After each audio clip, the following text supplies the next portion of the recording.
राधे राधे दोस्तों, स्वागत है आप सभी का आपके अपने परिवार रीजन सर ऑनलाइन प्लेटफॉर्म पे। आज की क्लास में हम वीडियो के मॉक नंबर 6 की बात करेंगे। मॉक नंबर 6 में वीडियो में जितने भी क्वेश्चन आए थे, हालांकि आपको पता है कि टोटल आपके 24 क्वेश्चन का वेटेज है, लेकिन मैं आपके मॉक में टोटल 25 क्वेश्चन डाल रहा हूं। तो 25 के 25 क्वेश्चन का भी क्या देखेंगे, सॉल्यूशन देखेंगे। तो चलिए करते हैं सेशन को स्टार्ट और देखते हैं। मॉक नंबर फर्स्ट की बात करें तो मॉक नंबर फर्स्ट में जो अपना पहला पहला क्वेश्चन है ये किससे रिलेटेड है, तो आप देख रहे हैं ये क्वेश्चन सिंपल सा 2D से रिलेटेड है। एरिया वाला क्वेश्चन है और उसमें भी वृत्त से रिलेटेड क्वेश्चन है। क्वेश्चन पढ़ते हैं, सॉल्यूशन करते हैं। क्या कह रहा है क्वेश्चन, एक वृत्त की परिधि वृत्त की त्रिज्या से 481 सेंटीमीटर अधिक है तो वृत्त की त्रिज्या ज्ञात करें। मतलब वृत्त की परिधि का और उसके त्रिज्या का अंतर 481 दिया है। तो आप क्या जानते हो समझना। अगर मैं आपसे बोलूं क्वेश्चन में क्या कह रहा है, तो क्वेश्चन में कह रहा है कि जो वृत्त की परिधि है ना और जो त्रिज्या है जिसको हम आर कहते हैं, उनके बीच डिफरेंस कितने का है, 481 सेंटीमीटर का है। और आप सबको मैंने वृत्त का परिधि क्या पढ़ाया है सर, 44/7 गुना आर बोला है ना। या तो आप 2πr याद रखो या 44/7 याद रखोगे, उससे क्या होता है, कैलकुलेशन आसान होता है। फिर माइनस मैंने किया वृत्त का त्रिज्या और बराबर में कितना है, 481। त्रिज्या दोनों में कॉमन है तो त्रिज्या को बाहर निकाल लिया, अंदर बचा 44/7 माइनस कितना सर, 1, और बराबर में मेरे पास 481 चल रहा है। थोड़ा सा एक लाइन और सॉल्व करेंगे, कैसे, तो 44/7 में से 1 घटाएंगे, 7 का यहाँ गुना करेंगे 1 में 7, 44 में से 7 घटाओगे तो बचेगा कितना सर, 37। और नीचे अपने पास कितना है, ऊपर कितना बचेगा, 37। ऊपर कितना बचेगा, 37, और नीचे अपने पास कितना है, 7। ठीक है, यहां इनको सॉल्व किया, ये 7 और 44 में से 7 घटेगा, कितना बच रहा है, तो आपने कहा सर 37, और नीचे कितना है, 7, बराबर में 481 चल रहा है। अब काटने का टाइम आया, काट दो। चलिए सर, मैं 37 से काटूं तो मैंने कहा 37 से यह वैल्यू कितनी बार कटेगा, एक बार। और 48 में से 37 घटाऊंगा, 11 बचेगा, और ये एक है 111। और आप सबको पता होना चाहिए 37 का 3 गुना क्या होता है, 111। तो यहाँ से अगर मैं त्रिज्या का मान निकालूं तो आप कहोगे 13 तो ये, और ये जो नीचे है 7 में, इसका गुना हो जाएगा। तो आपने कहा सर 13 में 7 का गुना करूंगा, वैल्यू कितना आएगा, 91 सेंटीमीटर। तो मुझे पता चला कि सर जो वृत्त का त्रिज्या है वह कितना है, 91 सेंटीमीटर है। और यही इस क्वेश्चन का क्या है, बिल्कुल ही करेक्ट उत्तर। आसान था। चलो अगले को देखो। अब ये जो दूसरा क्वेश्चन है नॉर्मल क्वेश्चन है, इसको किसी तरह का क्वेश्चन कह लो। भिन्न वाले क्वेश्चन है, क्या कह रहा है, भिन्न के अंश की बात कर रहा है और हर की बात कर रहा है। क्या कह रहा है, भिन्न के अंश की बात करे, हर से 6 क्या है, कम है। ठीक है, अब दो बातें हो रही है, एक तो अंश की बात हो रही है और दूसरा किसकी बात हो रही है सर, हर की बात हो रही है। मैं मान लेता हूं कि अगर भिन्न का हर x होगा तो अंश कितना होगा, x-6 होगा, क्योंकि क्वेश्चन में कह रहा है अंश हर से 6 कम है। अगर मैं हर को 6 मान लूं, सॉरी x मान लूं, तो अंश कितना होगा, x-6 होगा। अब आगे क्या कह रहा है, यदि अंश से 1 घटा दो, तो सर अंश मेरे पास कितना है, x-6, इसमें 1 घटा दो। फिर क्या कह रहा है, हर में 5 जोड़ दो, हर मेरे पास कितना है, x, इसमें 5 जोड़ दो। इसमें क्या करो सर, 5 जोड़ दो। हर में मुझे कितना जोड़ना है सर, 5, 5 जोड़ दो। तो क्या कह रहा है, अंश से 4 गुना हो जाएगा क्या, हर, हर किसके बराबर हो जाएगा, तो जो भी अंश है उसका 4 गुना हो जाएगा। ये क्वेश्चन कहना चाह रहा है। अब इनको सॉल्व कर लो, देखो बहुत आसान है सर। ये 4 का 4 रहने दिया, या x माइनस क्या होगा, 7, और बराबर में x प्लस क्या चल रहा है सर, 5। एक लाइन और सॉल्व करें, 4 में x का गुना 4x, 7 में 4 का गुना 28, बराबर x प्लस कितना, 5। आगे बढ़ोगे सर, ये प्लस का x से इधर माइनस का आएगा, तो 4 में x में से x घटेगा तो 3x बचेगा, बराबर। सर ये माइनस का 28 है, इधर प्लस का 28 होगा, तो 5 और 28 जोड़ूंगा तो वैल्यू कितना बनेगा, 33। तो यहां से x का मान कितना आएगा सर, 11 आएगा। और x हमने क्या माना है, हर माना है। तो मुझे पता चल गया कि सर हर कितना होगा, 11 होगा। हर कितना होगा, 11 होगा। तो मैं पूछूंगा अंश कितना होगा, तो 11 में से 6 घटा दीजिए, सर कितना आएगा, 5 आएगा। और हमसे क्या पूछ रहा है, भिन्न ज्ञात करिए। तो आप सबको पता है कि सर भिन्न क्या होता है, तो अंश बटा हर होता है। अंश हमारे पास कितना है सर 5 है, और हर हमारे पास कितना है 11 है। तो मैंने कहा 5/11, ऑप्शन नंबर बी क्वेश्चन का क्या होगा, बिल्कुल ही करेक्ट उत्तर। चलिए अगले क्वेश्चन को देखते हैं। अगला क्वेश्चन देखिए, बहुत बढ़िया क्वेश्चन है। क्वेश्चन क्या कह रहा है, टाइम लगेगा, अच्छा क्वेश्चन है, कॉन्सेप्ट आपको पता है, क्वेश्चन आसानी से हो जाएगा। क्वेश्चन क्या कह रहा है, एबीसीडी एक समलंब चतुर्भुज है जिसकी भुजाएं एबी और सीडी एक दूसरे के समांतर है। एबी का मान दिया है, सीडी का मान दिया है, बीसी का वैल्यू दिया है, एडी का वैल्यू दिया है। फिर क्या कह रहा है, एबी के समांतर एक रेखा आपको समलंब को दो बराबर परिमाप वाले, ये बहुत इंपॉर्टेंट है कि दो बराबर परिमाप वाले हिस्सों में क्या करता है, काटता है। यह रेखा भुजा बीसी को ई पर और फिर कह रहा है एडी को एफ पर काटता है। साथ साथ में एक रिलेशन दिया है कि बी बटा ई सी बराबर है ए एफ बटा एफ डी। तो आपको बताना है बी और ई सी का मान क्या होगा, इनका रेशियो क्या होगा। तो देखो जैसे जैसे क्वेश्चन कह रहा है पहले डायग्राम बनाना पड़ेगा, तो सबसे पहले डायग्राम बना लो, एक समलंब चतुर्भुज आप बना लो। तो अगर समलंब चतुर्भुज की बात करें तो हमसे कह रहा है ए बी सी डी एक समलंब चतुर्भुज है जिसमें अपने को ए बी का मान कितना दिया है सर 6 दिया है। उसके बाद मैं बात करूं सर सी डी का मान कितना दिया है, तो आपने कहा सर 18 दिया है। अगले लाइन की बात करूं सर बीसी का मान 8 है और एडी का मान क्या है सर 12 है। बीसी का मान 8 है और एडी का मान क्या है 12 है। ये पहले यहां तक हमने लाइन क्लियर किया, यहां से यहां तक हमने पढ़ा। अब क्या कह रहा है, एबी के समांतर एक रेखा खींचो। देखो समझना, ये एबी है, इसके पैरेलल एक लाइन खींच लो, ठीक है, पैरेलल, इसके पैरेलल हुआ ये, तो सर ये भी इसके पैरेलल हुआ। अब ये लाइन खींचने के लिए कहा, आपने खींच लिया। उसके बाद क्या कह रहा है, यह रेखा भुजा बीसी को ई पर और एडी को एफ पर काटता है।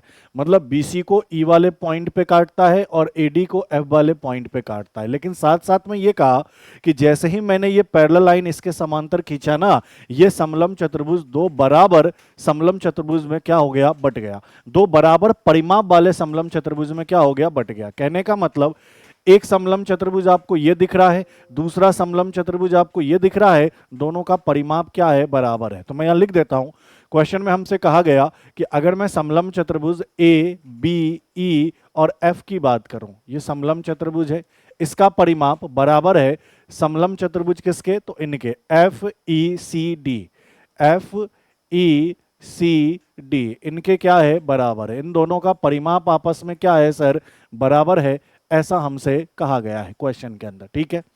साथ साथ में मुझे एक चीज और बताया गया है कि बी और इसी का रेशियो एफ और एफ डी के रेशियो के क्या है, बराबर है। कहने का मतलब बी बटा इसी का रेशियो एफ बटा एफ डी का रेशियो बराबर है। तो क्वेश्चन में ये भी दिया है कि बी का रेशियो अगर इसी से ले लिया जाए और साथ साथ में एफ का रेशियो एफ डी से ले लिया जाए तो ये आपस में क्या है, बराबर है।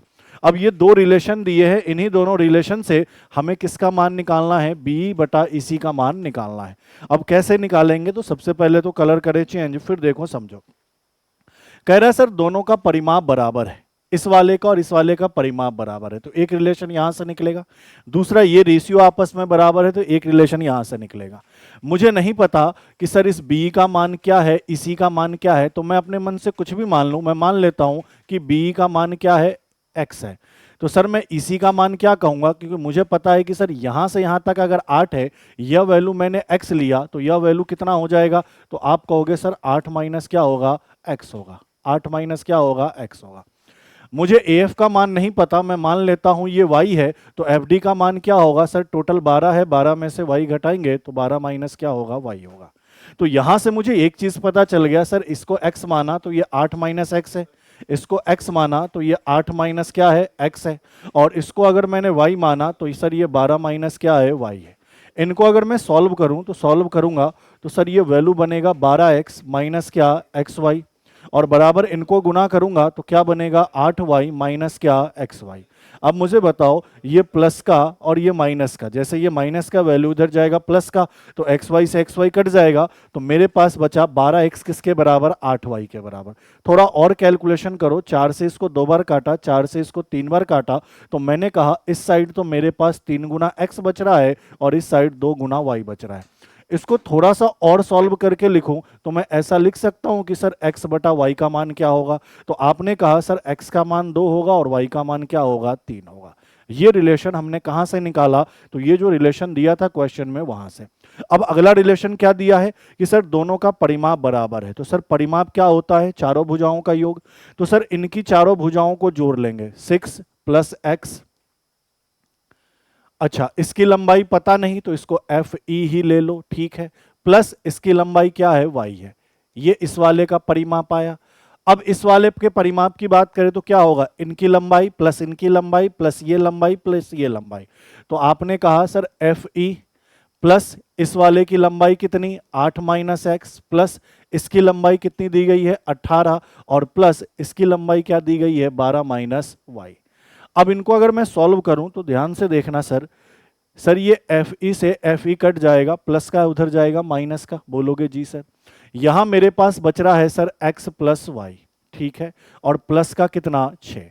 इस वाले लाइन को देखूं तो मैं सबसे पहले डेटा को जोड़ लूं, 18 और 12 कितना होगा, तो आपने कहा सर 18 और 12 30 होगा, और प्लस का ये 8 है तो सर ये 38 होगा, और माइनस का x और माइनस का क्या, y। अब एक काम करो, इस 6 को तो इधर ले आओ, ये -x इधर आएगा तो प्लस का x होगा, ये -y इधर आएगा तो प्लस का y।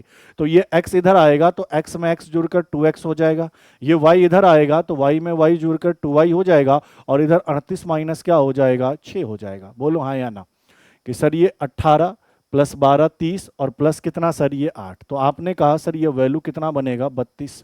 तो यहां से अगर मैं x + y का मान निकालूं तो बताओ कितना कह सकते हो सर, 16 कह सकते हो। बोलोगे जी सर, 2 कॉमन ले लीजिए, और जैसे ही 2 कॉमन लूंगा तो 2 से ये 32 कट जाएगा, कितनी बार में सर, 16 बार में, ठीक है। अब मुझे बताओ कि सर यहां x और y को जोड़ने पर 16 आ रहा है, और यहां x और y को जोड़ने पर कितना आ रहा है, 5। तो मैं कह सकता हूं ये 5 किसके बराबर है, 16 के बराबर। 5 से अगर मैं इसको काटता हूं तो मैं कहूंगा 5 का पहाड़ा, सॉरी 3 बार, 5 का पहाड़ा कितनी बार, 3 बार। तो 5 दिया कितना, 15, और दशमलव कितना, 2। मतलब 5 से यह 16 3.2 बार में कटेगा। तो यहां से मैं अगर आपसे पूछूं कि सर x का मान क्या होगा, तो आपने कहा सर 2 में 3.2 का गुना करिए, जो कि वैल्यू क्या बनेगा, 6.4।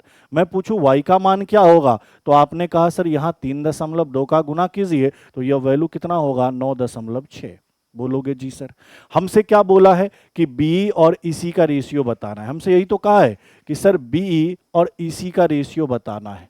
तो मुझे एक बात बताओ, x का मान आपने क्या निकाला है सर, x का मान आपने 6.4 निकाला है, तो इसी का मान क्या हो जाएगा, तो आप कहोगे सर 8 में से 6.4 घटा दीजिए। अगर 8 में से 6.4 घटाऊंगा तो 1 दशमलव क्या आएगा, 6। तो आपने कहा सर यह तो 6.4 है, यह 1.6 है, ये 16 से वैल्यू कितनी बार कटेगा, 4 बार, तो ऊपर 4 और नीचे 1। तो हमारे पास बी और इसी का रेशियो कितना निकल कर आएगा, 4:1। और यही अपने क्वेश्चन का क्या होगा, सही उत्तर। ये क्वेश्चन बढ़िया था, सही उत्तर क्या होगा, ऑप्शन नंबर सी, 4 को हम लिख सकते हैं 4/1। 4/1 इस क्वेश्चन का क्या है, बिल्कुल ही सही उत्तर। एक बार देख लो, बढ़िया क्वेश्चन था। क्या कह रहा है, एक समांतर चतुर्भुज है एबीसीडी जिसका क्षेत्रफल कितना है, 300 है। फिर क्या कह रहा है, ए बी और सी डी के बीच की दूरी 20 है, बी सी और ए डी के बीच की दूरी 30 है, तो समांतर चतुर्भुज का परिमाप ज्ञात करो। उससे पहले एक रूल समझो, और ये रूल मैंने कितनी बार बता भी रखा है क्लास में, कि भैया अगर ए बी सी डी एक समांतर चतुर्भुज है तो सर ये लंबाई, ये लंबाई, ये चौड़ाई, ये चौड़ाई। अब इसका एरिया निकलता कैसे है, तो सुनने समझने की बात ये है कि अगर मान लो ऊंचाई ये है, ऊंचाई ये है, तब तो एरिया होगा लंबाई गुना ऊंचाई, क्योंकि ये जो हाइट है ये किस पे है, लंबाई के ऊपर है। तो मैंने कहा एरिया क्या होगा, लंबाई गुना ऊंचाई। लेकिन कई बार इसको इस तरीके से भी कह दिया जाता है, तब भी आंसर आपका इसी तरीके से निकलेगा कि सर ये ABCD है, ये लंबाई है, ये लंबाई है, ये चौड़ाई है, ये चौड़ाई है। लेकिन इस बार ऊंचाई ऐसे दे दिया कि सर ऊंचाई इस बार क्या है, BC और CD के बीच की दूरी ऊंचाई है, तो ये h हो गया। तो इस केस में एरिया कैसे निकलेगा, तो आप कहोगे चौड़ाई पे ऊंचाई डली है तो चौड़ाई गुना ऊंचाई, ये आपका एरिया हो जाएगा। ये कौन से केस में सर, समांतर चतुर्भुज के केस में। ये कौन से केस में सर, समांतर चतुर्भुज के केस में। तो यही वाला क्वेश्चन यहां पे पूछा गया है। अब यहां पे इसको सही से लिख देता हूं, ये h है,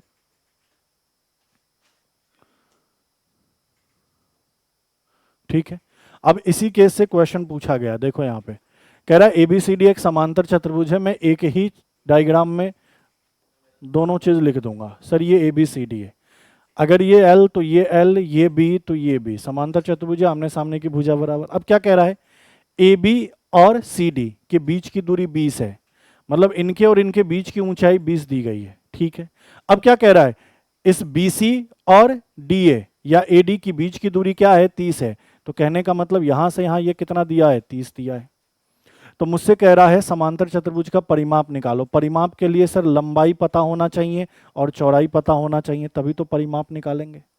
तो मुझे एक बात बताओ, समांतर चतुर्भुज का जो क्षेत्रफल दिया है वह कितना दिया है, 300 सेंटीमीटर स्क्वायर दिया है, बोलो हाँ या ना।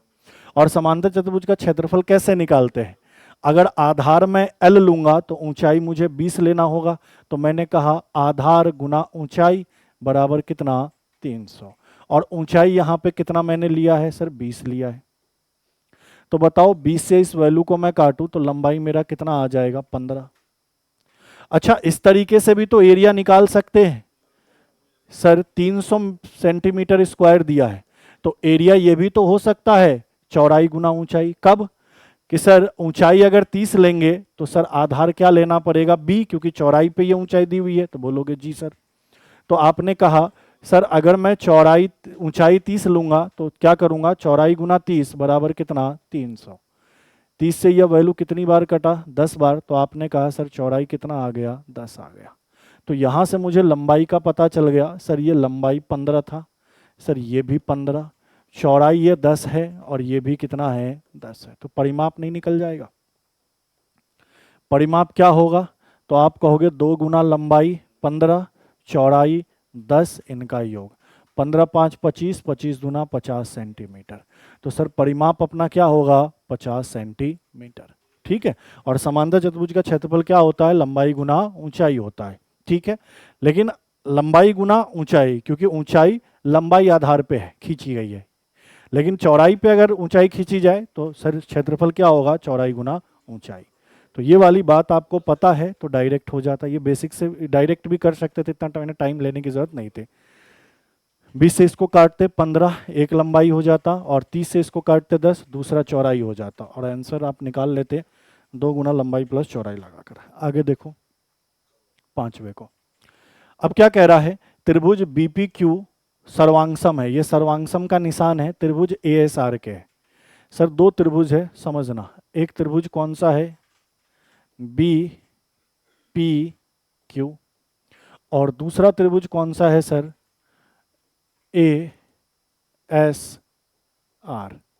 ये दोनों सर्वांगसम है। सर्वांगसम का मतलब क्या है, प्रत्येक भुजा एक दूसरे के बराबर होगा और प्रत्येक कोण एक दूसरे के बराबर होगा। कहने का मतलब कोण P का मान कोण S के बराबर होगा, कोण B का मान कोण A के बराबर होगा, कोण Q का मान कोण R के बराबर होगा, तभी तो ये सर्वांगसम है।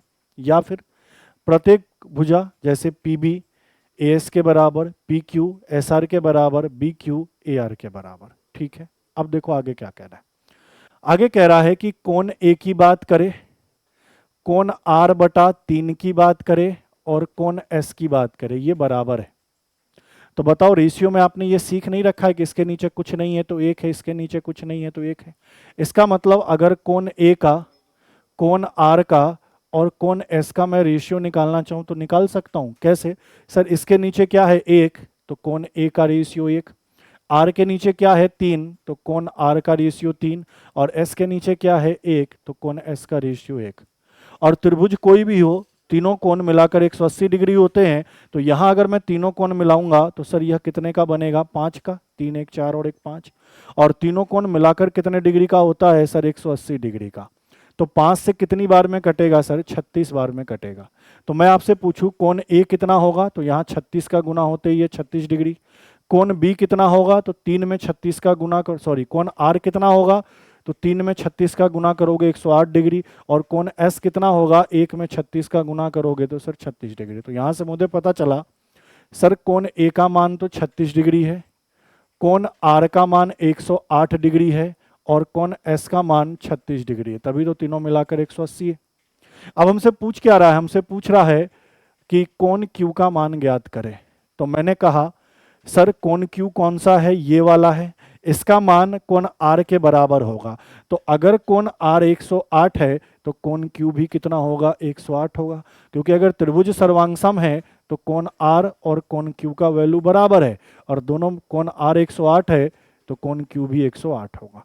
सही उत्तर क्या होगा अपना, ऑप्शन नंबर डी, क्वेश्चन का क्या, बिल्कुल ही करेक्ट उत्तर। ठीक है, सर्वांगसम का बस नियम पता होता, काम बन जाता। अगले को देखो, छठे को। क्या कह रहा है, एक बेलनाकार ट्यूब है जो कि दोनों सिरों से खुला का है। मतलब एक बेलनाकार ट्यूब है, ऊपर वाला हिस्सा और नीचे वाला हिस्सा दोनों खुला हुआ है। फिर क्या कह रहा है, एक धातु 0.5 सेंटीमीटर मोटी शीट से बनी है। इसके बाहरी त्रिज्या 4 सेंटीमीटर और लंबाई 2 मीटर है। ये सेंटीमीटर, ये मीटर है। ट्यूब बनाने में कितनी धातु का उपयोग किया गया, ये बताना है। तो देखो कहना क्या चाह रहा है कि सर सबसे पहले एक बेलनाकार ट्यूब है जो ऊपर और नीचे से खुला हुआ है, तो ये बेलनाकार ट्यूब हो गया। इसके चारों तरफ क्या है, 0.5 सेंटीमीटर मोटी सीट बनाई गई। ठीक है, तो सर चारों तरफ तो ऐसा बेलनाकार आकार का ही।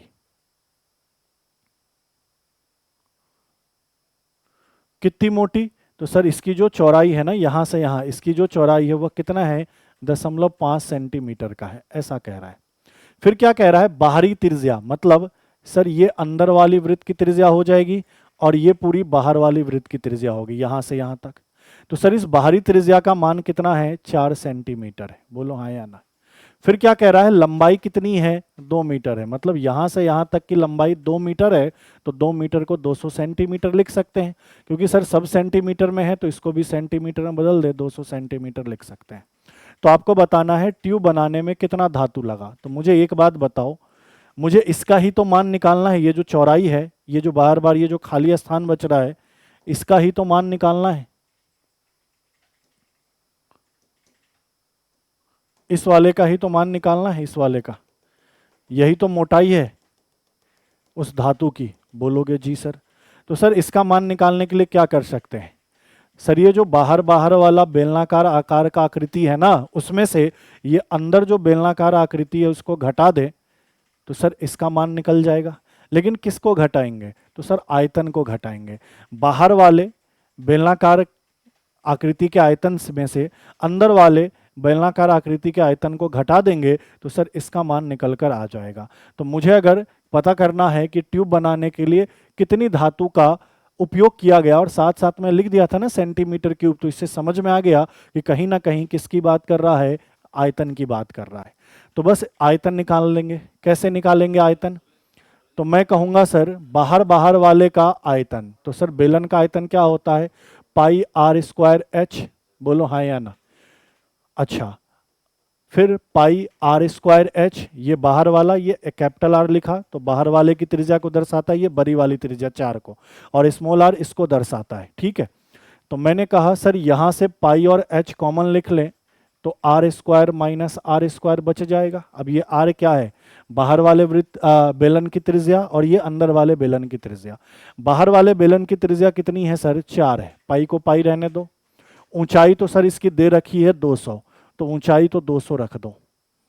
बाहर वाले की त्रिज्या 4 है तो 4 का स्क्वायर रख दो। अंदर वाले की त्रिज्या क्या होगी, तो खुद ही सोचो, इस चीज को खुद सोच लो। देखो सर यहां से यहां तक 4 है या यहां से यहां तक 4 है, यही तो है। सर अगर ये पूरा 4 है और यहां से यहां तक हमें पहले से पता है, देखो यहां से यहां तक तो मोटाई है जो कि दशमलव कितना है, 5 सेंटीमीटर का, तो ये वैल्यू कितना हो जाएगा सर, 3.5 सेंटीमीटर। क्योंकि सर ये पूरा 4 है, ये 0.5 है, तो ये कितना होगा, 3.5। अंदर वाले की त्रिज्या, तो अंदर वाले की त्रिज्या कितनी आ जाएगी, 3.5 का क्या, स्क्वायर। अब इनको सॉल्व कर लो। पाई को पाई रहने दो क्योंकि आंसर पाई में है, 200।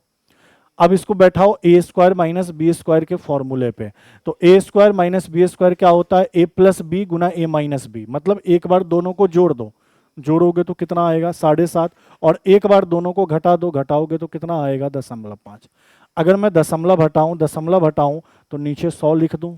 100 का मतलब सर 2 जीरो से 2 जीरो कट गया। अब इनको सॉल्व कर लो। 75 का 2 गुना 150 होता है, और 150 का 5 गुना, तो 15 पचे 75 होता है, और एक जीरो बैठा दो, 750, और साथ में पाई लगा दो। मतलब धातु का जो आयतन है ना, वह कितना है, 750 पाई है। कितना धातु लगा, तो 750 पाई सेंटीमीटर क्यूब क्या लगा, धातु लगा।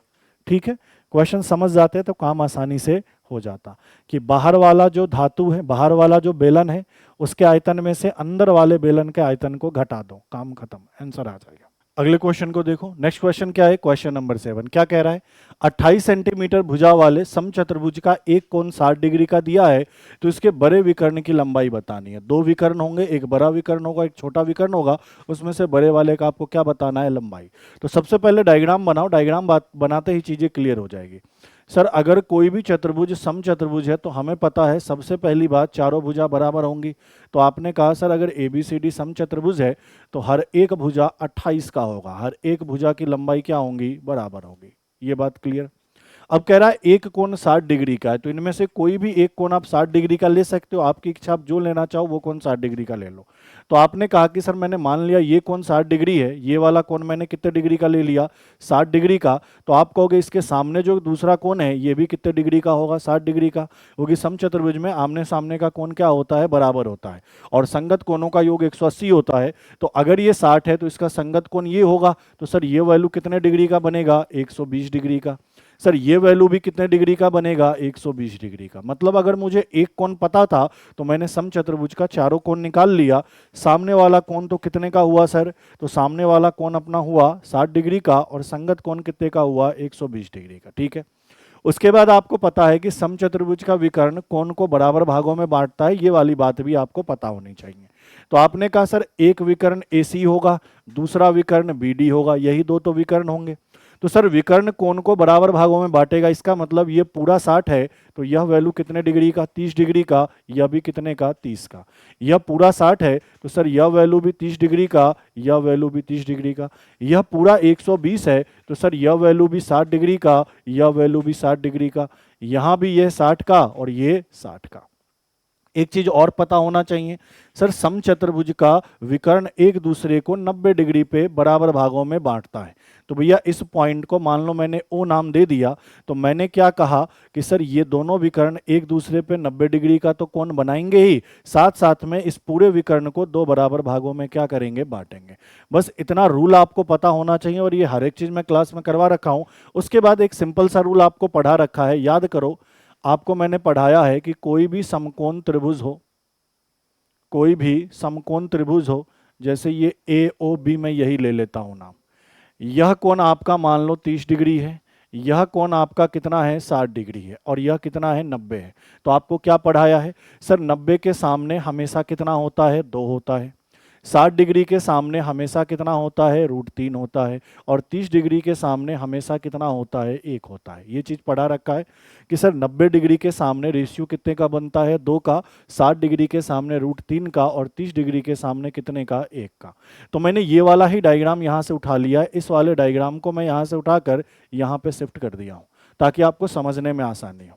अब बताओ इन तीनों में से आपको किसका मान पता है, तो सर इस वाले का मान पता है जो कि क्वेश्चन में कितना दिया है सर, 28। तो आपने कहा कि सर अगर 2 का वैल्यू 28 है सेंटीमीटर, तो 2 से यह वैल्यू कितनी बार में कटेगा सर, 14 बार में। इसका मतलब अगर मैं आपसे पूछूं सर इस AO की लंबाई कितनी होगी, इस AO की लंबाई कितनी होगी, तो आप यही तो कहोगे 14√3। मैं पूछूं सर इस BO की लंबाई कितनी होगी, तो 14 में 1 का गुना आप क्या कहोगे, 14 सेंटीमीटर। बोलो ये बात क्लियर है। तो आपको ये पता चल गया कि सर यहां से यहां तक 14√3 है, तो आपको पता है कि ये भी वही वैल्यू होगा क्योंकि विकर्ण दो बराबर भागों में बढ़ता है। ये 14√3 है, ये 14√3 है, तो पूरा AC कितना हो जाएगा। AC की बात करूं तो आपने कहा 14 और 14 28√3।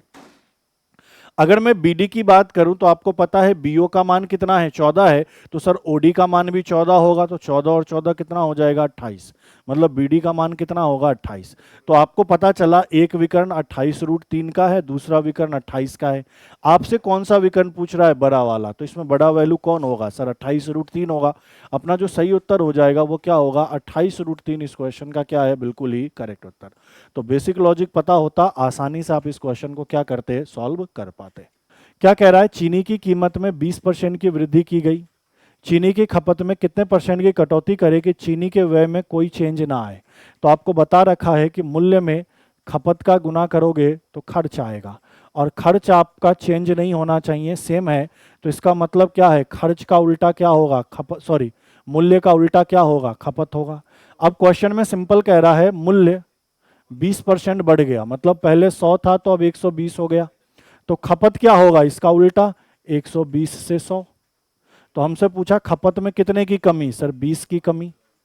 सर 20 की कमी कितने पे, 120 पे, और गुना कितने का, 100 का। 20 से यह वैल्यू 6 बार कटेगा, और 100 बटा 6 का मतलब क्या होता है, 16 सही 2 बटा 3%। तो अपना सही उत्तर क्या होगा, ऑप्शन नंबर बी, खपत में 16 सही 2 बटा 3% की कमी करेंगे तो खर्च में कोई चेंज नहीं आएगा। क्लियर है। चलो अगले को देखो, 9वें को क्या कह रहा है, 11 संख्याओं का औसत 56 है, पहली 3 संख्याओं का औसत 52 है, अगली 5 संख्याओं का औसत 60 है। 9वीं 10वीं 11वीं, 9वीं 10वीं 11वीं से क्रमशः 3 और 1 क्या है, अधिक है, तो 9वीं और 11वीं का क्या बताएं, औसत बताएं। तो एक एक करके करेंगे, सुनना मेरी बात को। शुरुआत में टोटल 11 संख्या है और इनका एवरेज कितना है, 56 है, तो मैं पूछूं टोटल क्या होगा, तो गुना करना पड़ेगा। सर गुना किया 616, क्योंकि 11 का गुना आसान होता है। फिर कह रहा है कि बाद वाली जो 3 संख्या लिख रहा है ना, पहली जो 3 संख्या उसका औसत 52 है, तो टोटल क्या होगा, तो आपने कहा 3 दूनी 6 और 5 तिहाई 15।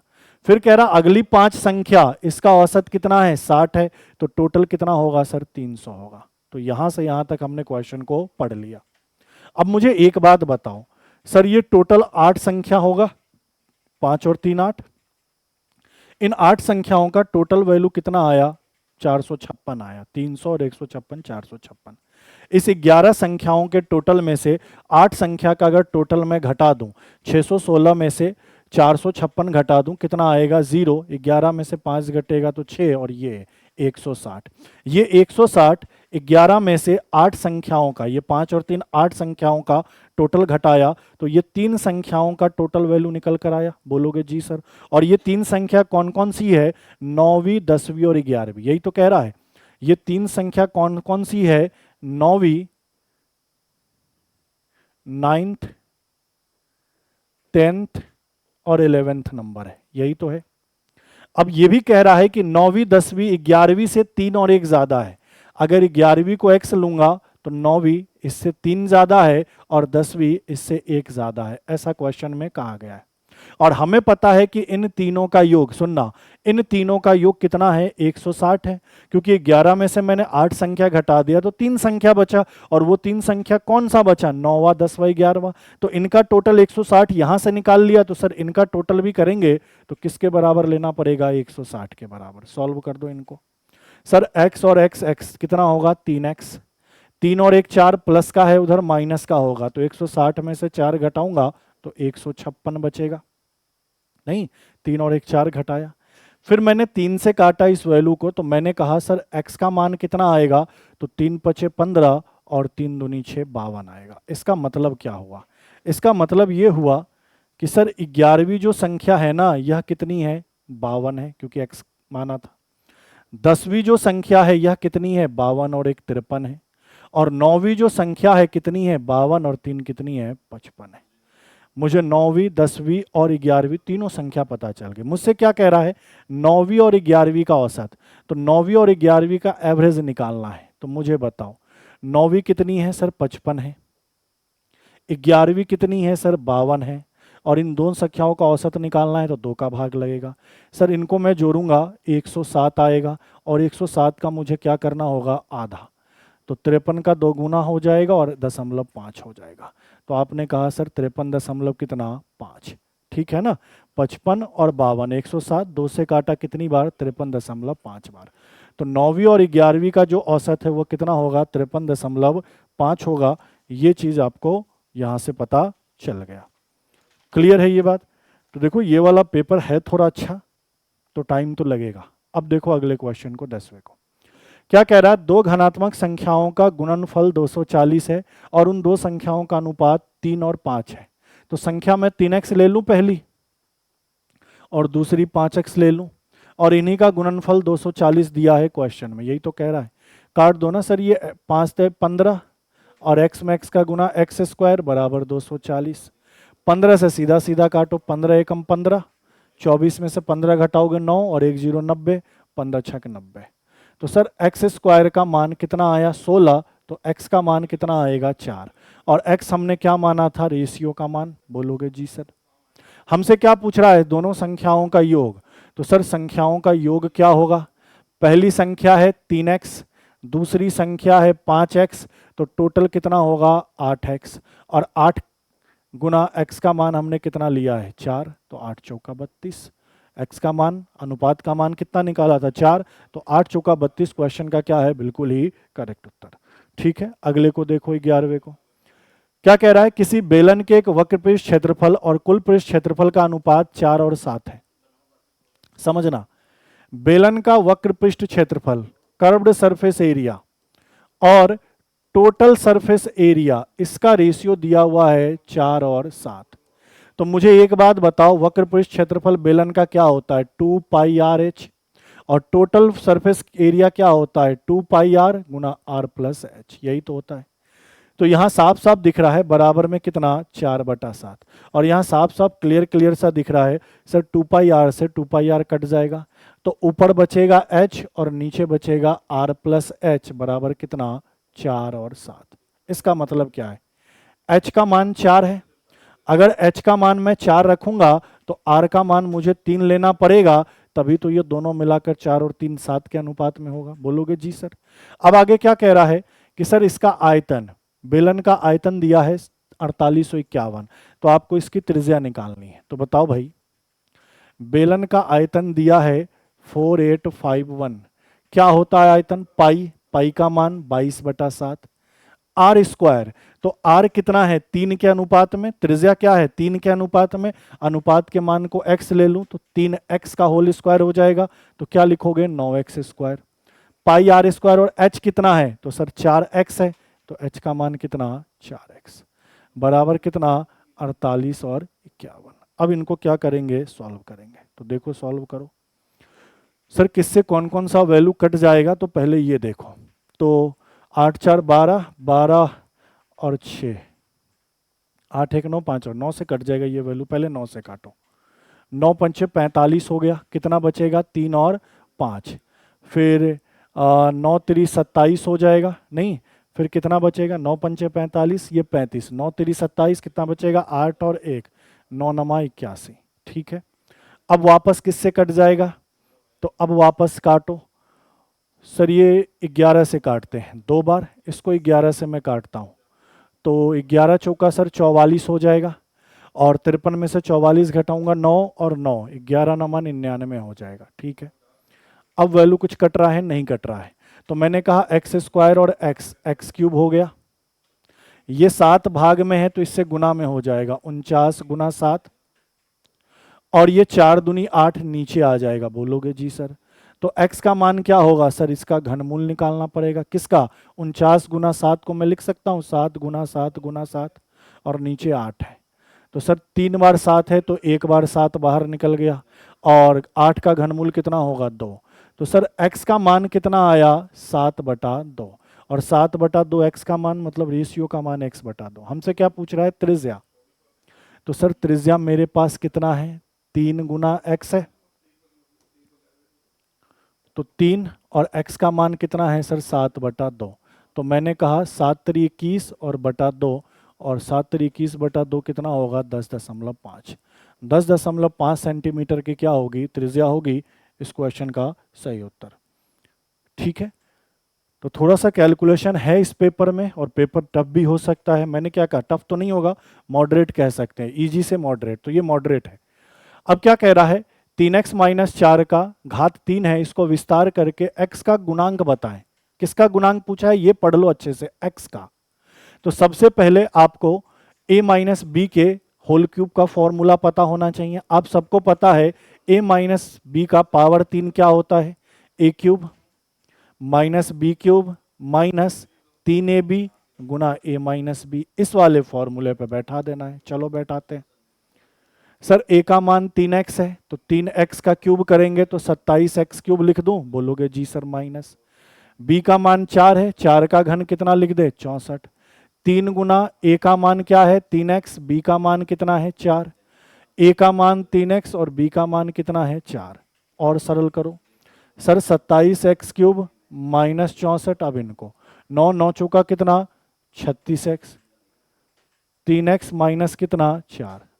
अब यहाँ देखो 27x³ माइनस 64 और इनको गुना करो तो 36 का 3 गुना करोगे, 36 का 3 गुना कितना होता है 108 और x²। ये माइनस माइनस क्या होगा प्लस, और 36 का 4 गुना कितना होता है 144x। अब सबसे पहले इसको तोड़ के इस रूप में लिख लो। अब मुझे देखना है किसका गुणांक, x का गुणांक। x का गुणांक का मतलब x के गुना में कौन है, तो सर x दिख कहाँ रहा है, यहां दिख रहा है, और x के गुना में क्या है 144, प्लस में है या माइनस में, प्लस में, तो प्लस का 144 आंसर।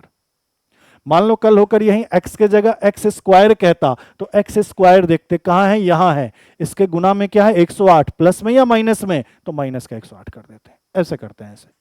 ठीक है, तो सही उत्तर क्या होगा प्लस का 144। अगले को देखो 13 को, क्या कह रहा है, एक दुकानदार किसी वस्तु को 14% की छूट पर बेचते हुए 8% का लाभ कमाता है। तो मैंने कहा है ना कि जब भी छूट के साथ लाभ दे दे तो सीपी और एमपी का रेशियो डायरेक्ट निकाल लो। कैसे निकालोगे, तो आप कहोगे सर सीपी और एमपी का रेशियो कैसे निकालेंगे। छूट 14 का है तो 100 में से 14 घटा दो, कितने का क्रय मूल्य 86 का, और लाभ 8 का है तो 100 में 8 जोड़ दो, ये अंकित मूल्य कितना 108। आगे क्या कह रहा है, उस वस्तु पर क्रय मूल्य से लगभग कितना प्रतिशत अधिक मूल्य अंकित है। तो वो क्रय मूल्य से कितना ज्यादा अंकित है, पहले तो ये देखो। तो आपने कहा 14 ये और 8 ही है, तो 14 और 8 कितना कह दें 22। 86 से कितना ज्यादा, इसको और सरल कर लो ना, काट लो पहले, रेशियो को काट लो 2 से। 2 से सर ये 43 बार और 2 से ये 54 बार। तो क्रय मूल्य से कितना ज्यादा लिखा हुआ है, तो आपने कहा सर 11 ज्यादा लिखा हुआ है। तो आपने कहा 11 ज्यादा है कितने से 43 से, और गुना कितना 100, परसेंट में बताना है ना आपको। तो आपने कहा सर 1100 बटा 43%। अब देखोगे यहाँ पे सर भाग लगाकर एग्जैक्ट बताना है। तो सबसे पहले मुझे एक बात बताओ, भाग लगाने का तरीका क्या होगा। सर इस 110 को काटूंगा 43 से, तो सर 43 लगभग 40 है, तो 40 का 3 गुना तो नहीं ले सकता हूं, 2 गुना लूंगा, मतलब 110 इस 43 से 2 बार में कटेगा। बोलो हाँ या ना। और 2 वाला ऑप्शन ये नहीं है, इन तीनों में 2 है। अब देखूंगा सर 43 का 2 गुना कितना होता है 86 होता है। 110 में से अगर 86 में घटा दूं कितना बचेगा सर 24 बचेगा, और एक जीरो बैठा दूं 240। बोलो हाँ या ना। अब 43 का कितना गुना करना पड़ेगा 5 गुना, क्योंकि 40 का 5 गुना 200 होता है, और 40 का 6 गुना 240 होता है। लेकिन ये 40 नहीं है, ये 43 है, तो कहीं ना कहीं 43 का 5 गुना लेना होगा, मतलब अगली बार पहाड़ा 5 बार पढ़ना होगा। तो जैसे ही 5 बार पढ़ूंगा तो 5 बार यहां नहीं है, 2 के बाद यहां नहीं है, एक लौकता इसी ऑप्शन में 2 के बाद 5 है, तो आगे काटने की जरूरत नहीं है, समझ जाओ 25.6 बार में ये कट जाएगा, बात खत्म। तो थोड़ा ऐसे भी सोचना होता है और क्वेश्चन का आंसर टिक लगाना होता है। अगले को देखो, अब यह क्या कह रहा है, 4 मित्र ए बी सी डी ने किसी व्यवसाय में क्रमशः 3, 7, 9, 13 के अनुपात में निवेश किया। यदि सी के लाभ का हिस्सा इतना है, सी को कितने का लाभ मिल रहा है 8,910 का, तो ए और बी का बताओ। आसानी से बताओगे, इससे हलवा सवाल होगा। ए बी सी और डी क्या है रेशियो 3, 7, 9, 13। अब सी का लाभ कितना है, तो सर यहां 9 है और क्वेश्चन में कितना है 8910 है, तो 9 से काटो, 9 9 81, बोलो फिर 8 और 1, 9 9 81 और 0, 990 बार कटा। तो आपसे किसका लाभ पूछ रहा है, ए और बी का। तो ए और बी का टोटल लाभ कितना है, ए और बी का टोटल लाभ कितना है 7 और 3 10, 10 में किसका गुना करोगे 990 का, तो आंसर कितना होगा 99 पे 2 zero. Option number C question का क्या है, बिल्कुल ही करेक्ट उत्तर। स्टार्टिंग के 5-7 क्वेश्चन अच्छे थे, अब पेपर में भी ऐसा ही होता है कई बार कि स्टार्टिंग के क्वेश्चन को टफ हो जाते हैं, इंसान उसमें फंस के टाइम खराब कर लेता, आगे के क्वेश्चन क्या होता है आसान होता है। तो पेपर करते समय इस चीज़ का ध्यान देना कि सबसे पहले चुन चुन के इजी वाले क्वेश्चन करना, फिर हार्ड वाले करना। अब इसको देखो क्या कह रहा है, एक सेल में एक दुकानदार निम्नलिखित योजना के अनुसार छूट दे रहा है। कपड़ों पे 10% का छूट देगा, किराने पे 12% का, स्टेशनरी पे 15% का, फुटवियर पे 20% का। ठीक है, जिस प्रकार का सामान लोगे उस प्रकार का छूट मिलेगा, ऐसा कह रहा है। फिर क्या कह रहा है, अंजलि ने एक चाय का पैकेट लिया, तो अंजलि ने क्या लिया, टी लिया, चाय का पैकेट लिया। ठीक है, कितने का लिया बात की बात है। फिर एक नोटबुक लिया, तो एक बुक लिया। ठीक है सर, एक बाथरूम का स्लीपर लिया, तो एक स्लीपर लिया, चप्पल समझते हो ना, ये लिया। अच्छा, कितने कितने में लिया, तो देखो टी का जो अंकित मूल्य है वो 450 है, ठीक है। किताब का जो अंकित मूल्य है वह 100 रुपया है, और बाथरूम के स्लीपर का अंकित मूल्य कितना है, 850 रुपया है, ठीक है। अब आपको देखना है इस पे कितना कितना डिस्काउंट मिला होगा, तो खोजो। टी की बात करें, चाय पत्ती की बात करें, तो चाय पत्ती कहाँ मिलेगा, कौन से दुकान पे मिलेगा, कपड़े के दुकान पे मिलेगा, नहीं, किराने पे मिलेगा। और किराने वाले आइटम पे 12% का छूट, मतलब इस 450 में 12% का डिस्काउंट लेकर बेचा होगा, ठीक है। आगे क्या कह रहा है, किताब। अब किताब कहाँ मिलेगा, स्टेशनरी पे मिलेगा, और स्टेशनरी पे 15% का डिस्काउंट है, मतलब 100 पे 15% का डिस्काउंट मिलकर इसको बेचेगा। फिर क्या कह रहा है, स्लीपर। स्लीपर कहाँ मिलेगा, फुटवेयर की दुकान में, जूते चप्पल की दुकान में, और इस पर कितने परसेंट का डिस्काउंट है, 20% का। बस 450 लिखा था, 12% कम करके बेच दो। तो सर 450 में 12% कम किया, तो 100 में 12 कम किया, 88 और बटा 100। सरल करो, 0 से 0, 5 से 2, 5 से 9, और 2 से कितना, 44। अब लिखो 9 चौका 36, और 9 चौका 36 और 3 39, मतलब चाय पत्ती को 396 रुपए में उसने बेचा है दुकानदार ने। 100 में 15% का डिस्काउंट, ये साफ साफ पता चल रहा है, डायरेक्ट लिख दो। 15% का डिस्काउंट मतलब 85 में बेचा होगा, सीधे 100 में से 15 घटा दो।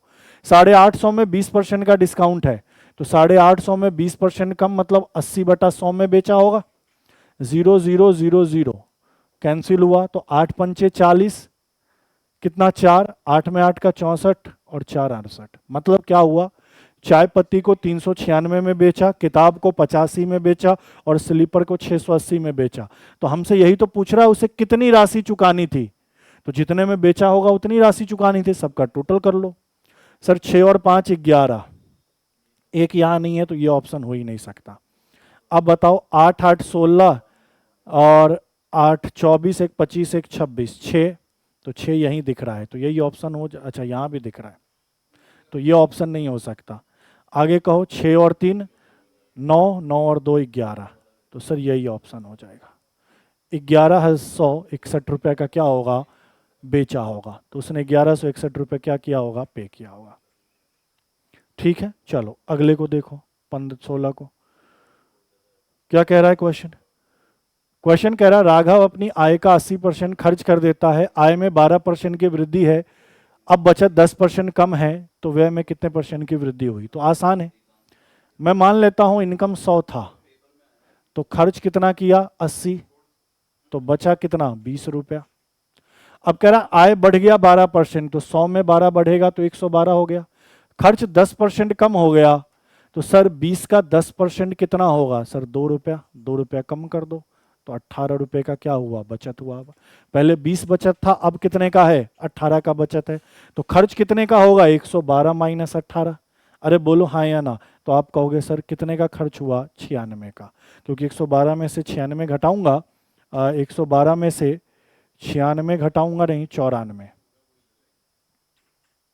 नहीं 12 में से 4 घटाया 8, और ठीक है 112 में से 94 घटाऊंगा तो क्या मिलेगा, 18। तो बताओ पहले खर्च कितने का था, 80 का, अब खर्च कितने का है, 94 का। तो खर्च में कितने की वृद्धि, 14 की वृद्धि। तो आपने कहा खर्च 14 बढ़ा कितने पे, 80 पे, और गुना 100, यही तो पूछ रहा था। बताओ 40 से 2 बार, 40 से, तो ये कटेगा नहीं, तो ऐसे काट लो, 14 बटा 80 और गुना कितना 100। सर 20 से ये 4 बार, 20 से ये 5 बार, और 2 से ये 2 बार, 2 से ये 7 बार, 7 पंचे 35, और 35 में 2 का भाग लगाऊंगा तो 17.5। जो खर्च बढ़ा है वो 17.5% बढ़ा है। ऑप्शन नंबर ए क्वेश्चन का क्या है, बिल्कुल ही करेक्ट उत्तर, कि खर्च पहले से 17.5% क्या हुआ है, बढ़ गया है। क्लियर है ये बातें।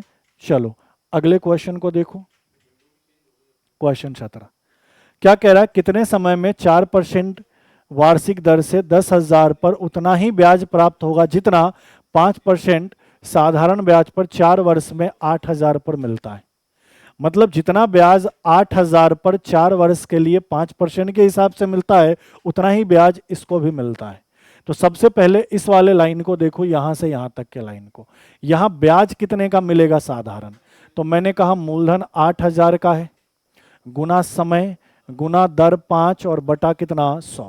2 जीरो से 2 जीरो कटा, ये करा 8 चौका 32 और 32 पंचे 160 और 1 जीरो, 1600 रुपए का ब्याज मिला यहाँ। तो अगर यहाँ 1600 का ब्याज मिला तो इस वाले केस में भी 1600 का ही ब्याज मिलेगा, क्योंकि कह रहा है कि दोनों का ब्याज समय है, सेम है। तो यहां पे मुझे ब्याज पता चला, अब ब्याज 1600 का, दर 4 का, मूलधन 1000 का, तो समय निकालना है। तो समय बराबर क्या होगा, ब्याज गुना 100 बटा मूलधन गुना दर। अब ब्याज पहले वाले केस में कितना मिलेगा, जितना दूसरे वाले में मिला है 1600, गुना कितना 100। मूलधन पहले वाले केस में कितना है सर 10,000 है, और दर पहले वाले केस में कितना है 4 है। तो सर 2 और 2, 4 जीरो से 4 जीरो कैंसिल, 4 से ये 4 बार में। तो सर अब समय कितने वर्ष का लगेगा, 4 वर्ष का।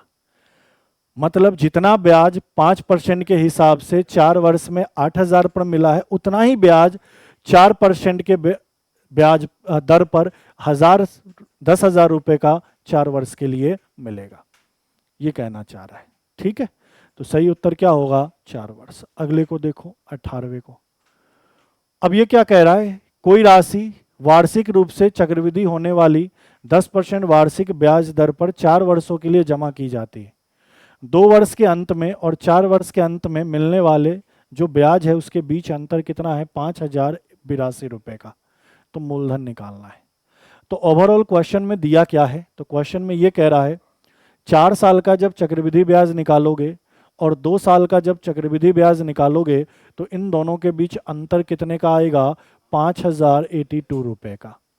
दर मुझे क्वेश्चन में दिया है 10% और वो भी कैसा, ईयरली, कहने का मतलब वार्षिक। मुझे मूलधन निकालना है। अब ऐसे क्वेश्चन को करने के लिए बहुत सारे तरीके हैं, लेकिन उनमें से सबसे आसान तरीका इस क्वेश्चन के अकॉर्डिंग क्या बनेगा, तो सर 2 साल का मैं सीआई निकाल लेता हूं, और सीआई निकालने के लिए क्या करूंगा, रेट 10% लेकर चलूंगा, सक्सेसिव लगाऊंगा।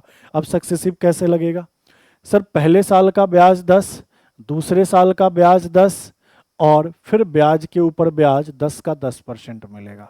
नहीं, 10%, फिर 10% दूसरे साल का, और फिर दूसरे साल क्या मिलेगा, इस 10 का भी 10%। तो मैंने कहा 0 से 0 कटेगा, 0 से 0 कटेगा, इनका टोटल वैल्यू कितना आया, 20 और 1 21%। मतलब 10% के हिसाब से अगर मैं सीआई लूं तो 2 साल में मुझे 21% का क्या मिलेगा, सीआई मिलेगा। अब मुझे 4 साल का सीआई निकालना है, तो मैं ऐसा कर सकता हूं कि सर 2 साल का सीआई 21 है, तो मैं कहूंगा शुरुआत के 2 साल का 21, अगले 2 साल का भी 21, लेकिन अगले 2 साल में 2 साल का अगले 2 साल में पहले 2 साल का ब्याज भी तो मिलेगा, मतलब 21 का 21% भी मिलेगा। समझ गए ना, 2 साल का सीआई 21%, हमें 4 साल का निकालना है, तो अगले 2 साल का भी 21%। ठीक है, अब अगले 2 साल को क्या होगा, तो पिछले 2 साल का भी ब्याज के ऊपर ब्याज मिलेगा, 21 का 21% भी मिलेगा। तो सर इसको अगर मैं सॉल्व करूंगा तो मैं कहूंगा 21 और 21 कितना होता है, सर यहीं पर लिख देता हूं, 42 होता है। और इनका गुना करूं तो 21 गुना 21 441 होता है। 21 का वर्ग क्या होता है सर, 441 होता है। 2 अंक बाद दशमलव बैठा दूं तो 4.41। इनको जब मैं जोड़ूंगा तो ओवरऑल वैल्यू कितना मिलेगा, 46.41%। मतलब क्या हुआ, मतलब ये हुआ कि 10% के हिसाब से 2 साल का चक्रवृद्धि ब्याज 21% मिलेगा, और 4 साल का चक्रवृद्धि ब्याज 46.41% मिलेगा। निकालने का तरीका ऐसे नहीं पता तो सिंपल ये रूल याद रखो, a plus B plus A B बटा 100, और ये परसेंट में वैल्यू आता है। ठीक है, तो पहले 1 साल का पता था, तो 10 प्लस 10, 10 गुना 10 बटा 100, तो ये 2 साल का हो गया, 1 साल 1 साल 2 साल। फिर 2 साल का निकल गया, तो 2 साल कितने साल, 4 साल का। तो 4 साल का सीआईए, 2 साल का सीआईए, और क्वेश्चन में इसी का अंतर दिया है, तो सर इनका अंतर कितने का है, तो बताओ ना, 46 में से 21 घटाओ, सर 0.41 तो आएगा ही आएगा, बोलोगे जी सर। 46 में से 21 घटाओगे तो सर कितना आएगा, 25।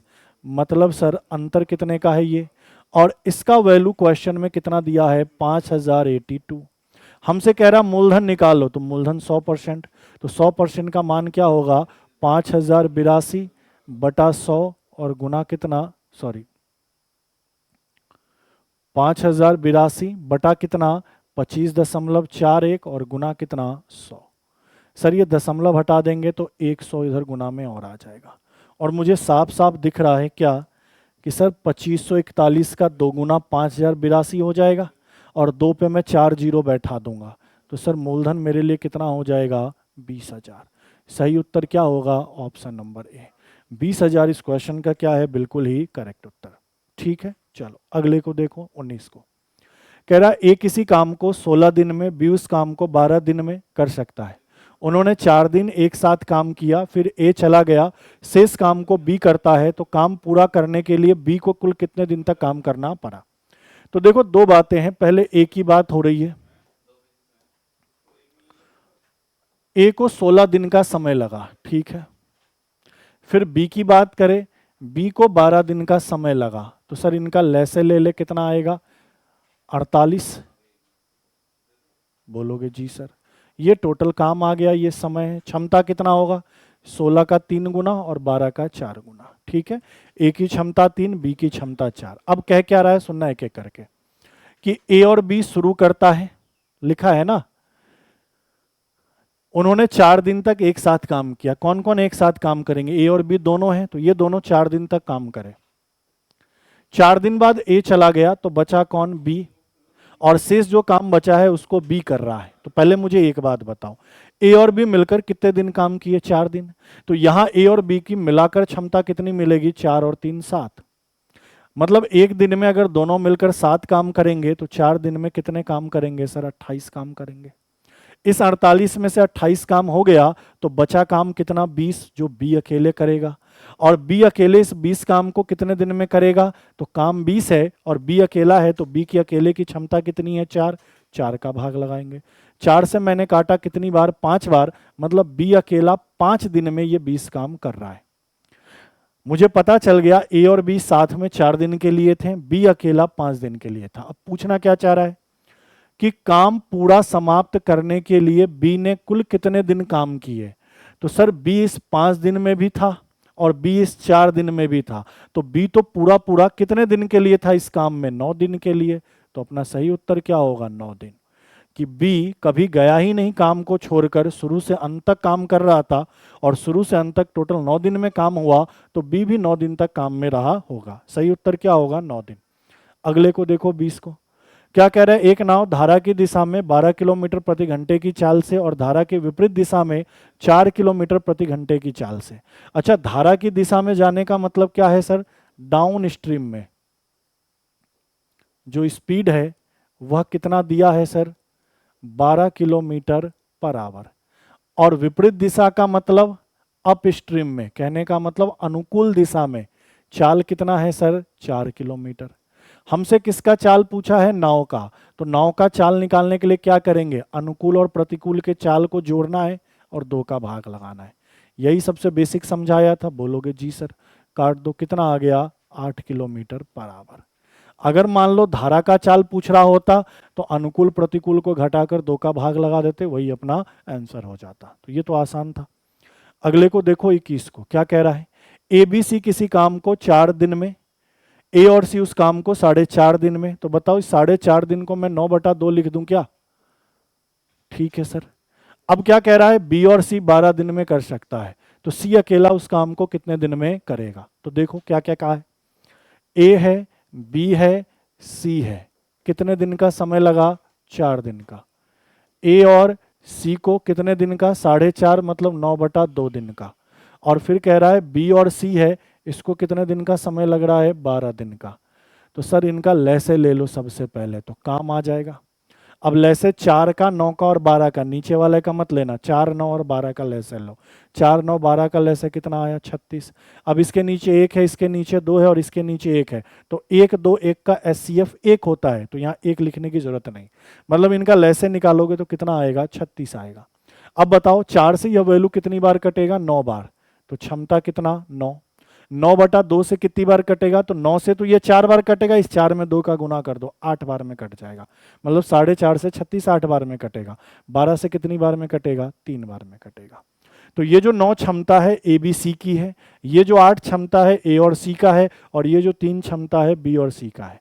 हमसे कह रहा है सी अकेला उस काम को कितने दिन में करेगा, तो काम तो 36 करना है ये पता है, लेकिन सी की क्षमता नहीं पता। पहले सी की क्षमता पता करेंगे और उससे भाग लगा देंगे तो आंसर आ जाएगा।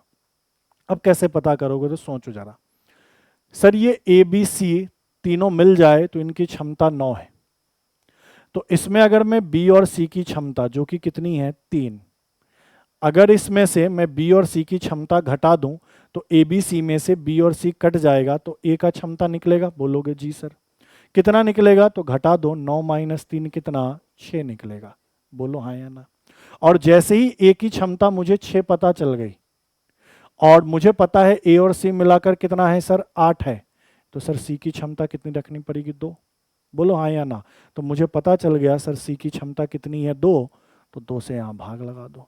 2 से काटूंगा कितनी बार, 18 बार। तो मैंने कहा ए अकेला उस काम को 18 दिन में समाप्त कर देगा। सोचना होता है कि ए बी सी मिलाकर 9 काम करता है, बी और सी मिलाकर 3 करता है, तो बी और सी इसमें से घटा दे तो ए बी सी में से बी और सी कट जाएगा, तो ए का मान आएगा कितना 9 माइनस 3 6।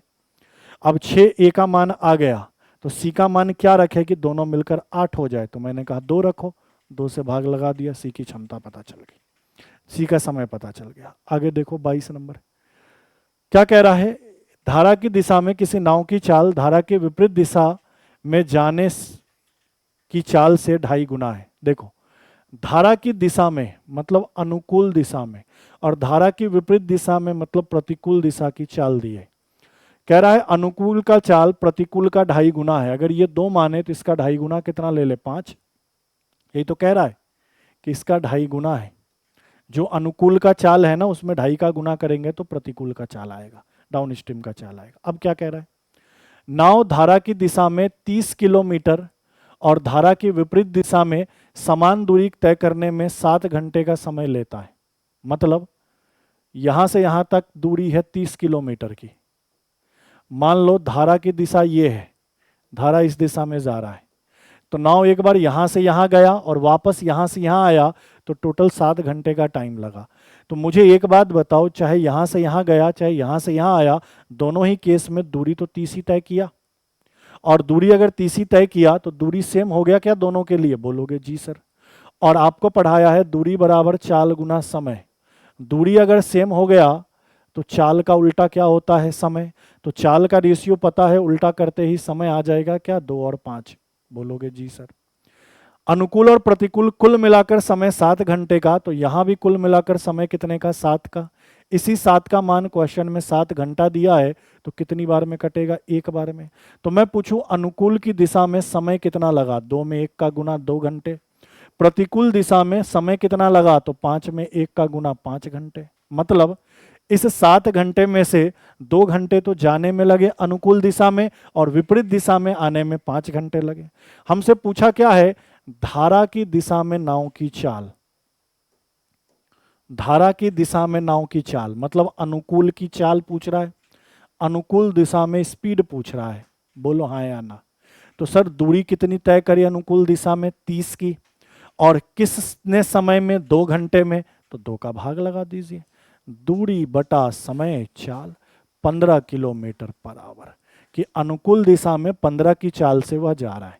मान लो प्रतिकूल दिशा में पूछता, धारा के विपरीत पूछता, तो सर दूरी तो 30 होता लेकिन समय कितना लेते 5 घंटे, 30 बटा 5 करते तो प्रतिकूल का चाल आ जाता। तो सही उत्तर क्या होगा अपना, तो आप कहोगे sir 15 kilometre per hour question का क्या है, बिल्कुल ही सही उत्तर। ठीक है, चलो अगले को देखो, क्वेश्चन नंबर 23। अब बताओ ऐसे वाले क्वेश्चन में आपको लास्ट क्लास में इससे पहले भी 2-3 मॉक में ऐसे क्वेश्चन आ गए, तो मैंने क्या कहा कि आगे से इस क्वेश्चन में कैलकुलेशन मत करना, करोगे तब भी वही आंसर आएगा, नहीं करोगे तब भी वही आंसर आएगा। तो मैंने क्या कहा, जब भी आपको बहुलक दे दिया जाए, दिया है ना बहुलक, देखो 125 आपको बहुलक दिया है और जो डायग्राम दिया है वो कैसा डायग्राम दिया है, तो सर वर्ग अंतराल दिया और बारंबारता दिया है। ठीक है, तो मैंने कहा कि जब भी ऐसा क्वेश्चन दिख जाए ना और यहां पूछ रहा हो x का मान, तो x का मान क्या होगा, तो देखो सबसे अधिक बारंबारता किसकी है, तो सबसे अधिक बारंबारता सर 39 है। तो अगर ये 39 है तो फिक्स है ये भी 39 ही होगा, ज्यादा कुछ नहीं करना, सीधा सीधा आंसर पे टिक लगा देना। और नहीं तो पूरा पूरा तरीका क्या होता है, मोड निकालने का तरीका होता है लंबाई मतलब L plus F1 minus F0 बटा 2F1 minus F0 minus F2 और गुना में क्या होता है H। निकालते कैसे हैं सर ये सारा वैल्यू, तो हम सबसे पहले ये चेक करते हैं, क्या चेक करते हैं कि सर सबसे अधिक बारंबारता किसकी है, तो सबसे अधिक बारंबारता 39 है, तो इस वाले लाइन को घेर लो। ये अपना क्या हो गया सर, बहुलक वर्ग हो गया। अब बहुलक वर्ग में जो वर्ग अंतराल दिया है ना 120 से 125, तो छोटा वैल्यू क्या है 120, तो एल का मान 120। इन दोनों के बीच का जो अंतर होगा वही क्या होता है एच, इनके बीच का अंतर कितना 5। ये जो मैक्सिमम वैल्यू है ना जिसकी बारंबारता सबसे अधिक है, ये F0 होता है, इससे जस्ट पहले F1 होगा, और इसके ये जो छोटा वैल्यू है, सॉरी ये बड़ा वैल्यू ये F1 होगा, इससे जस्ट पहले F0 होगा, और इसके जस्ट बाद क्या होगा F2 होगा। कि सर सबसे अधिक बारंबारता क्या है 39, तो F1 का मान ये, इससे जस्ट पहले F0 और इसके जस्ट बाद F2। वैल्यू पुट कर दो आंसर आ जाएगा। सर यह वैल्यू 125 दिया है क्वेश्चन में, यह वैल्यू हमने निकाला 120 प्लस इसका मान 39, F0 का मान 31 बटा F2 गुना F1 तो 39 का 2 गुना 78 माइनस कितना 31 और F2 का मान x गुना कितना 5। सर ये इधर आएगा 125 में से 120 घटाएंगे 5 आएगा, बराबर अगर इनको घटा लिया तो ये 8 आएगा। बोलो इनको अगर घटाऊंगा तो 8 में से 1 घटा कितना 7, और 7 में से 4 घटा कितना 3 घटा कितना 4, और माइनस कितना x तो चल ही रहा है, और गुना में मेरे पास 5 है। सर ये 5 से 5 कट दिया एक बार, तो यहाँ से मुझे क्या पता चला 47 माइनस एक्स किसके बराबर 8 के बराबर, तो x क्या होगा 47 माइनस 8, अभी भी कितना 39 ही आएगा। तो ऐसे कभी मत करना, देख लेना किसकी बारंबारता सबसे अधिक है ऐसे केस में। अच्छा 39 सबसे अधिक मान है, तो x का मान भी 39 ही होगा, टिक लगा देना। आगे देखो 24।